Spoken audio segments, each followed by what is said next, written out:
syniad o sut ydym ni ati fewn gwasanaeth llyfrgell i roi dechrau roi ffordd Gwynedd ar waith lle, a jyst i sôn sut o'n i fel rheolwr wrth edrych yn ôl ar y broses, y pethau ni wedi dod ar draws o pethau weithio ddo dda, pethau ni dal ella'n stryglo hefo nhw ac yn y blaen, a rhannu chydig o'r teimladau yna hefo chi pnawn yma lle. Wedyn, ges i penodi'r swydd rheolwr llyfrgelloedd rhyw chydig bach dros flwyddyn a hanner yn ôl.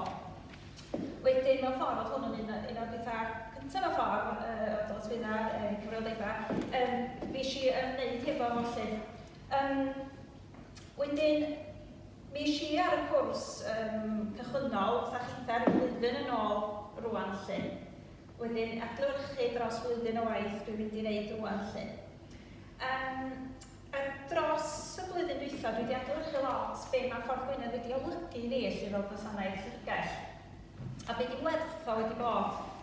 A dwi'n meddwl bod dau beth dwi'n meddwl, dwi rhyw fath o ddau prif beth dwi wedi rhyw fachu arno fo lle. A'r un cyntaf di bod Ffordd Gwynedd yn cynnig fframwaith i'r gwasanaeth cyfan weithio di fewn o lle. Dyna pan bod o mor bwysig gwreiddio Ffordd Gwynedd yn bob dim mae rhywun yn wneud lle. Mae'n treulio drwy bob dim a gweithrefna a ffordd mae rhywun yn wneud pethau lle. Wedyn, mae o fatha y sgaffold mewn ffordd sy'n dal y gwasanaeth at ei gilydd yn y diwedd. Da chi'n mi fod i weld o mewn ffordd, mae o yna fel rhyw fframwaith sydd yn cynnal eich gwasanaeth chi a wneud yn siŵr bod yn gweithio fel dyla fo lle ac yn hynny ar lles pobl Gwynedd. So'r ail beth ydy, mi oedd o'n ffordd dda ni weld o gynnwys holl aelod o staff y tîm o gynna ni. Perchnogi ydy y gair mowr, cael mwy perchnogi be maen nhw'n wneud, ond yn fwy na hefyd, cael staff sydd yn medru bod yn meddwl yn annibynnol, sydd yn edrych yn penderfyniadau annibynnol, sydd yn hyderus ac yn gwybod yn union be da ni wedi wneud, be di'n pwrpas ni a be da ni wedi wneud a sut da ni'n wneud o lle a ffordd ella o wella be da ni'n wneud hefyd yn deb barod iawn i herio ac yn y blaen ac i gael trafodaeth agored ar wella y gwasanaethau da ni'n gynnig lle. Wedyn hwnna mewn ffordd ydy'r lle mae rhywun eisiau anelu ato fo, di cael staff sydd yn hyderus ac yn sydd yn alluog i wneud penderfyniadau lle.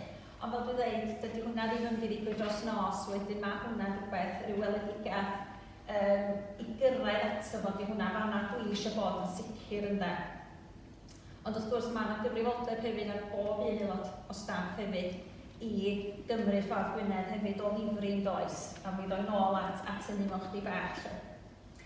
Felly, ryw flwyddyn yn ôl, dwi'n cofio diwad y cwrs yn dwad a Dylwyn yn deud, na chi wan, reit, ffwrdd chi wan fel Ffordd Gwynedd ar waith yn de, a dyna'r eek moment mewn ffordd yn de, lle mae rhywun fel, o ma bach, dwi'n wedi wneud o. A dyna dwi'n cofio meddwl sut ar ddeall dwi'n mynd i wneud hyn, lle dwi'n mynd i gychwyn o, bod hwnna'n gwestiwn fawr lle dwi'n gychwyn. O be nes i benderfynu wneud oedd, gymryd i benderfyniad na be oedd y bwysig oedd cyflwyno gweledigaeth Ffordd Gwynedd i ddechrau i bob un aelod o staff y gwasanaeth. Oedd o'n bwysig bod hynny'n dod gyda fi, na fi oedd yn gwneud hynny fel rheolwr, achos mi o'n i hefyd wrth wneud hynny yn dangos pa mor bwysig oedd o'n ni, a gymaint o bwys o'n i roed o arno fo hefyd. Lle. Wedyn, mi nes i benderfynu o gynna fi rhyw 50 aelod o staff i gyd, ond dros 13 o leoliadau. Dyna maint y gwasanaeth. A mi nes i benderfynu bod fi'n mynd i rannu'r cyflwyniad yn ddau gam o ffordd. Rannu'r cyflwyniad yn ddau ran. Achos bod yna gymaint o bethau i drafod a bethau drosodd. Ond i ddim eisiau rithro bethau, ond eisiau gwneud yn siŵr bod pawb yn cael amser i wneud o'n iawn i gael cyfle i drafod o, i siarad, i gyfrannu, a dyna nes i wneud o felly rhannu fo yn ddau gam. Mi nes i hefyd wneud yn siŵr bod o'n rheidrwydd ar ei bawb dod i'r cyflwyniadau yma. Nes i wneud o'n mandatol, lle. Sa dod gen rhywun reswm da iawn neu'n sal, lle mi oedd rhaid iddyn nhw fod yna, lle wedyn dyna eto oedd yn rhoi pwyslais ar bawb i sylweddoli bod hwn yn rhywbeth pwysig a rhywbeth oedden ni'n mynd i wneud fel gwasanaeth efo'n gilydd yn be. Wedyn mi nes i gynnwys y staff rhenwain a staff sydd yn arweinio'r maes hefyd, wedi bod ni gyd yn teimlo bod ni'n cychwyn ar hwn hefo'n gilydd lle. Wedyn, be nes i oedd cyflwyniad cyntaf felly 2 awr, a hwnna bara 2 awr, nes i wneud ryw grwpio bach o ryw 8 o bobl ar y tro. A fel dwi'n dweud, jyst i gael amser i bawb teimlo bod gynnu ni gan amser i gyfrannu. Ac yn y cyflwyniad cyntaf nes i gadw fo jyst i 3 peth. A'r 3 peth yna oedd trafod cwmpas, mesura a dechrau trafod egwyddorion gweithredu. A dyna'r oll wnaethon ni. A mi gaethon ni sgwrs hir am bwrpas yn dweud, beth hwnna'n un eitha dim bod o'n broblemus, ond gaethon ni andros o'n sgwrs ddifyr am hynny. Ac yn annisgwyl wedi gwir, mi nath hwnna gyda'n dipyn o amser i ddiffinio bwrpas. Mae'n rhyfedd yn dydi. Lle, sa chi'n meddwl sa hwnna'n yn bethau hawsa i wneud, lle, ond mi wnaethon ni oedi dros hwn a cymryd amser i ddiffinio bwrpas ni, lle. Chydig bach o fisoedd wedyn, dyma fi'n gwneud yr un peth, ailadrodd y broses wan, ond mewn cam 2. A unwaith eto, mi nes i wneud o mewn 6 o gyflwyniadau, lle, a ailadrodd o i 6 gwaith, lle. Ac yn yr ail gam, mi es i dros lot o beth oedden ni'n gwneud yn y cam gyntaf i atgoffa pobl o be oedden ni wedi drafod. A mi wnaethon ni gytuno ar egwyddorion gweithredu, achos yn yr cyfarfod cyntaf ar ail, mi oedd bod yn cael amser i ddechrau meddwl amdanyn nhw, a mi oedd hi'n amser jyst cyflwyno ni gyd a rhoi trefn amdanyn nhw. So mi wnaethon ni orffan egwyddorion gweithredu ni. Wnaethon ni hefyd adnabod y prosesa oedden ni eisiau gwella. Bosib prosesa llif gwaith, dwi'n deud rhyw math o beth o staff yn teimlo, dwi'n siŵr fedra ni'n neud well na da ni'n neud ar hyn. Felly, a wnaethon ni adnabod y prosesa oedden ni eisiau rhoi sylw iddyn nhw wrth fynd ymlaen. Eto, peidio trio neu gormod, a bod yr hyn chyfeisiol a gadw fo'n eitha graddadwy. So bod gennym ni rhywfaint o broses oedden ni'n mynd i blaenoriaethu, ac wrth gwrs wrth i broses mynd ymlaen, mi fyddwn ni'n blaenoriaethu rhi eraill wrth i ni fynd ymlaen. A mi gaethon ni hefyd drafodaeth ar rwystra. So dyna y cam 2. Dyna wnaethon ni cam 2. Dyna ar ôl hyn i gyd, wrth gwrs, archebu'r byrddau gwyn, rwystra ac osod o fyny bob man. Be oedd yn annisgwyl eich achos mewn ffordd, achos bod fi fel rhywle yn mynd drwy hyn ar y tro gyntaf efo'n staff fi, be oedd yn braf oedd medru geidio'n atab y staff pawb i weld sut oedd yn ymateb i'r pethau gwahanol yma. A rhai pethau'n annisgwyl a rhai pethau fel o rywun wedi rhyw fath o'r agweld. Ond be oedd yn annisgwyl i fi oedd gymaint o agwedd positif gafodd y syniad mae roi'r rhwystrau lawr. Oedd pawb i weld yn hoffi hwnna. A dwi'n meddwl oherwydd bod o'n rhywbeth o bobl teimlo bod o'n rhywbeth yn digwydd de. Mae'n bwysig i staff teimlo dew, ie, unwaith mewn lawr, na fod da ni'n neud rhywbeth amdano fod ydan. Pethau fel yn bwysig, hynod bwysig. Ond eto, y gwahaniaeth illa rhwng 3 ffordd Gwynedd ar y ddigwyddiad a gwreiddio ffordd Gwynedd ydi. Yndi, mae'r byrddau rhwystra mae fyny gyd yn bob man wan. Ond mae fyny hefyd i fi, neu siŵr, bod nhw'n gweithio a bod nhw'n cael ei defnyddio a bod nhw'n cael ei diweddaru a bod rhywbeth yn digwydd amdanyn nhw'n dydy. Dyna di'r peth, y gwahaniaeth yn de. Hynny yw, dwi'n eisiau mynd 6 mis i llawer lawr i Ddolgella a gweld yr un rhwystyr yna, bod yna dim byd arall wedi cael ei ychwanegu ato fo. So mae yna gyfrifoldeb wedyn yn does yn gwneud yn siŵr bod y holl gweithdrefna mewn ffordd Gwynedd yn cael ei gwreiddio yn bob ffordd da ni'n delio fo'r pethau lle da, bod ni'n trafod y rhwystra yma hefyd fel tîm yn da. Wedyn, dyna'r cyflwyniad wedi wneud. So dyna'r darn cyntaf, y darn technegol, illa darn hawdd o bosib wedi gwblhau lle. A wedyn i mi, wrth gwrs, mi ges i wedyn ar ryw deimlad wedyn, reit, oce, dyna fi y pwrpas, egwyddorion gweithredu, rhwystra wedi gwneud, prosesa di adnabod, lle rwan. Hwna'r beth nesaf, lle dwi'n mynd nesaf, a dod i'r mynd plan yn dweud. O'n i wirioneddol styc, o'n i ddim yn siŵr iawn ffordd i wthio hwn yn ei blaen. Ac un peth nes i sylweddoli yn y stage yma oedd fi fel rheolwr oedd wedi bod ar y cwrs yma, doedd neb o'r tîm sydd yn efo cyfrifoldeb fel staff wedi bod ar y cwrs llawn. Oedd oedden nhw wedi clywed beth gyda fi, ond oedd o'n cweith rhywun peth yn de. Ac o'n i'n gweld hwnna'n fantais mawr, i ddeud y gwir, achos mi o'n i'n dibynnu ar y tîm o hwnna ni, i ddechrau gwreiddio ffordd Gwynedd wrth i ni fynd ymlaen. Ac o'n i'n teimlo bod gen y tîm ddim yr arfogaeth os liciwch chi, yr gefnogaeth yr sgiliau oedden nhw angen, i ddelio efo pethau fel rheoli newid efo staff, achos fel da ni'n gwybod, mae yna bethau mynd i ddigwydd pan dechrau ffordd Gwynedd ar waith sydd ddim yn mynd i fod eilla mynd lawr gwstal a eraill, lle mae yna newidiadau, mae yna newid ffyrdd o weithio, mae rhai pobl yn digymyd ato fo, rhai pobl ddim. A mae delio hefo hynny a sut i oresgyn jyst rhyw broblemau fel sydd yn codi yn anodd iawn lle o ran ffordd o staff yn ymatab lle. A'r disgwyliadau lle hefyd yn codi ac yn y blaen. So mae o'n beth anodd iawn i roed ar waith. Wedyn, mi oedd hwnna'n anfantais, a wedyn, achos bod fi wedi adnabod hwnna fel bwlch mewn ffordd yn y tîm oedd gynnu fi, bod fi eisiau angen datblygu fy tîm fi, be nes i oedd mynd at yr uned dysgu a datblygu, a gofyn am eu help nhw ar y cyfnod yna i ddeud, wel, gwrandwch, swn i wrth y modd, os ydych chi'n dod ata ni, i gweithio hefo ni fel tîm, lle da ni wedi adnabod, lle da ni'n teimlo, da ni angen chdi bach o help a gefnogaeth ychwanegol. Ac maen nhw wedi bod yn wych a wedi dod i fyny hefo pecyn o gefnogaeth i ni fel gwasanaeth, fel sydd yn medru arfogi y tîm lle i symud ymlaen hefo ffordd Gwynedd. Wedyn, be maen nhw wedi dod i fyny hefo ydy'r hyfforddiant fel o'n i'n deud i ddatblygu tîm yn cynnwys delio efo rheoli newid. A hwnna'n un allweddol i ni, hwnna oedd yn bwlch wnaethon ni adnabod. Ond hefyd, maen nhw wedi cynnig gefnogaeth i roi camau nesaf ffordd Gwynedd ar waith. Da chi'n cofio fi sôn am bod ni wedi adnabod prosesau. Da ni wedi tynnu grwpiau bach tasg o staff at ei gilydd rwan i weithio ar y prosesau llif gwaith. A mae dysgu a datblygu hefyd yn mynd i helpu ni i hwyluso y sesiynau cyntaf yna.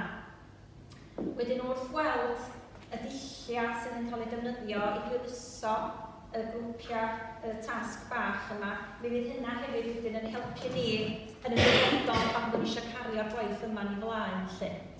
Wedyn o'n i ffeindio bod hwnna wedi bod yn gymorth a chefnogaeth, wel, wirioneddol wych de, ac allweddol i ni medru teimlo bod ni medru symud ymlaen a gweithio ffordd Gwynedd ymlaen lle roed ar waith lle. Felly, fanna da ni rwan, yn yr wythnosau nesaf yma fyddwn ni'n dechrau edrych ar brosesau. So mae gennym ni gael stepan i fynd, da ni wedi dechrau rhoi peth ar waith, ond dwi'n teimlo bod ni yn cyrraedd yna yn ar y bach lle, a cadw momentum dwi'n meddwl sy'n bwysig ynddo. Cadw'r momentum na i fynd lle. Torri'r broses yn gama bach a gwella pethau wrth fynd yn ei blaenau lle. Ond mae gennym fi rhywbeth bach o wersi neu rhyw tips i rannu hefo chi lle. Rhyw 5 ohonyn nhw dwi wedi adnabod wrth adlewyrchu dros beth da ni wedi bod yn neud dros y flwyddyn dwytha yma. Rhyw bethau ella, swn i'n sbio nôl, dwi wedi ddysgu wrth fynd ymlaen. A y peth cyntaf ydi, ni dras ydi o lle. Dwi'n gwybod ar ôl y cwrs blwyddyn yn ôl, o rywun ar dan yn de, eisiau gwneud ar waith ac eisiau gwneud hyn a eisiau gwneud llall, eisiau i orffan o beth mewn ffordd de, yn meddwl amdano fo mewn terma digwyddiad yn hytrach na'r broses lle. A mi ges i gyngor doeth iawn i ddeud wrtho fi am slofi lawr a peidio rhithro. A dyna nes i am eisiau adlewyrchu ar hynny a dyma fi'n meddwl, wel ia, tydi pob un ohona ni chwaith ddim yn licio gweithio ar yr un pes nac dyn pan da chi'n meddwl amdano fo. Ac os da chi eisiau dod â'ch gwasanaeth cyfan efo chi, wel beth dwytha da chi eisiau gwneud ydy dod â hanner bobl efo chi a bod hanner arall yn fanna yn trio dal i fyny neu wedi colli diddordeb neu ddim di ddeall ac yn y blaen a da chi wedi colli nhw. So'r syniad oedd arafu bob dim lawr a gweithio'r pes sy'n cyffyrddus i'ch gwasanaeth chi. A ddech chi'n gwybod pam byddwch chi, dwi'n meddwl, bod chi wedi cyrraedd y pes yna, pes rhwng pawb yn hapus efo fo. Wedyn, Yr ail un, swn i ddeud, ydy dechrau defnyddio ieithwedd Ffordd Gwynedd pan da chi'n siarad efo staff. Pethau syml fel pan da chi'n siarad am pa fath o wasanaethau, be di'r gwasanaethau da ni'n gynnig i bobl Gwynedd. Soniwch mewn terma, be di'r galw ynde? Lle mae'r galw, di hwn yn alw, lle mae'r dystiolaeth am hynny. Pethau fel y system, y pwrpas y system. Ac oedd o mor braf ar ôl yr cyflwyniadau cynta'r ail yma, bod lot o'r staff wedi bod yn dechrau iwsio'r geiriau yna lle. Achos dwi'n grediniol, os di rhywun yn iwsio'r geiriau iawn, mae'r meddylfryd hefyd yn newid hefyd yn dydy. Wedyn mae o yn bwysig iwsio'r ieithwedd yna. Achos da chi hefyd yn reinfforsio Ffordd Gwynedd bob tro, da chi'n iwsio'r ieithwedd yna hefyd, dwi'n meddwl, efo staff ynda. Y trydydd un oedd, a mae hwn yn un anodd de, trio peidio cymryd rheolaeth o bethau, camu nôl. Eto, natur fi mae'n siŵr isio neud bob dim de, coed ar waith, a dwyr lle a pethau digwydd lle. Ond weithiau, mae rhaid cymryd cam yn ôl a trio a dod allan o'r mentality, command and control na lle.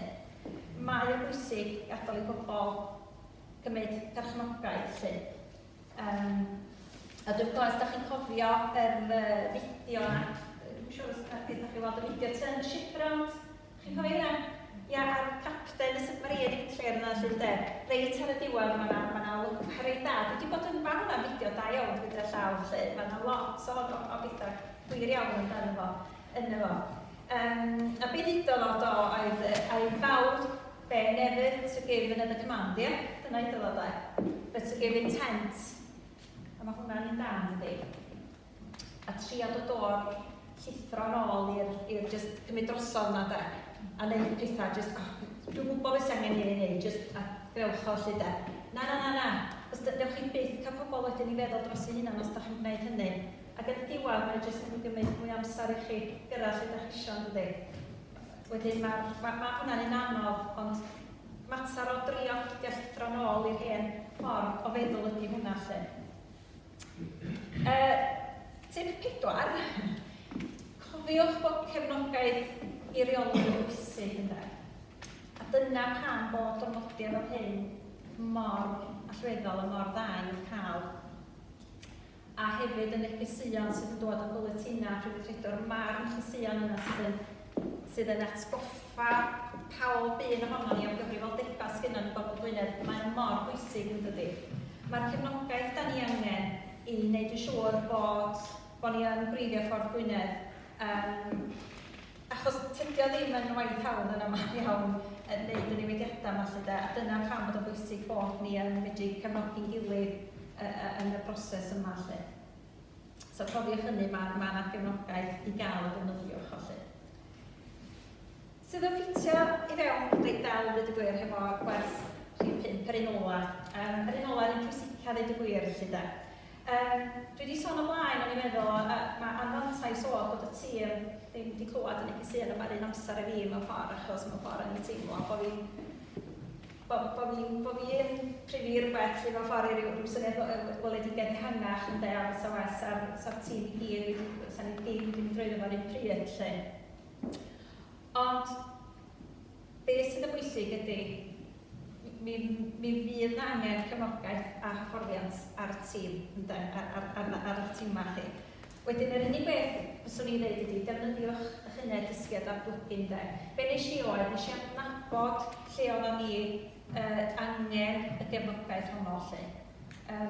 Mi wnaethon ni sylweddoli pa le oedden ni gwanna ac oedden ni angen hyfforddiant a cefnogaeth symud ymlaen. A mi nath yr un dysgiad datblygu dod i fyny hefo y math o gefnogaeth oedden ni angen lle.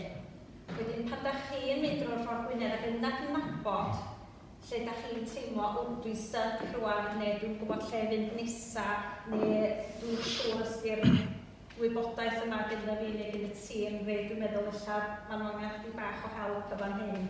Unwaith da chi wedi adnabod lle mae'r help, lle da chi angen yr help, yna ewch at hynny dysgu'r datblygu ynde, mi fyddan nhw'n fwy na pharod o helpu chi i roi ffordd gwynedd ar waith lle.